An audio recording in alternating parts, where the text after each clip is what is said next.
Today I want to talk about three creations. The ideation, the actual act of producing something, and reflection. And I want to talk about these three and how it applies to a sketcher.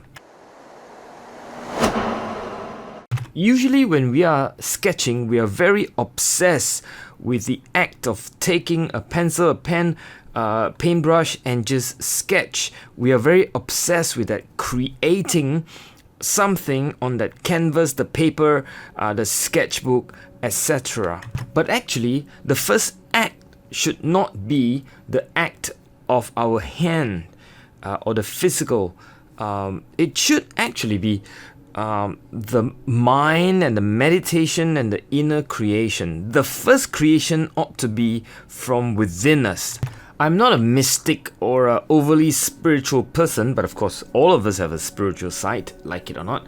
And I think the cultivation of the inner being, the inner creativity, the first act of creation that comes from within before you touch the piece of paper, your sketchbook, is actually the most important. It sounds a bit mysterious, a bit strange, but actually what it is just that you cultivate an inner eye. If you look at your sketchbook, you should have some idea what you're gonna do. The better the idea, the better the first creation. That's what really what it means, and actually that's what it is by cultivating that inner eye. So to me, by the time I put my paintbrush to paper or my fountain pen to sketchbook, I have pretty well, I won't say 100%, but I have a decent idea of what we're gonna do. At the very least, the size of the objects that I'm going to sketch will fit into the page itself, so that the first creation will help with my second creation. Beginners make the mistake of thinking they don't really have to cultivate the first creation, and by the time they put their pencil, their fountain pen to sketchbook, they have to damage control a lot. In fact, they have to spend all the time damage control. Well, it's not that, experienced sketchers don't have to damage control their sketch, but they do way less. Alright, so those are the two creations. First, the inner creation, and the second, the actual act of putting lines with your pencil and pen and so on. Those are the two creations. The third creation is the impact or the image that you produce in the mind of your audience. That is the third creation.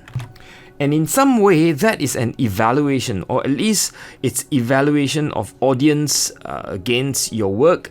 It's an evaluation of others that sees the impact of or the results of your creation. The first creation, the cultivation of the inner being. The second creation, the actual act of producing it in the physical world, and the third creation, it's in the mind of the audience or the impact of it. So those three, it's what I call the three creations. So there you have it, the three creations. Cultivate the inner creation, improve your physical creation, and finally, get the impact creation that you desire. And think about these things before you even begin. Alright, so wherever you are, I hope you stay safe and take care of yourself. Bye for now.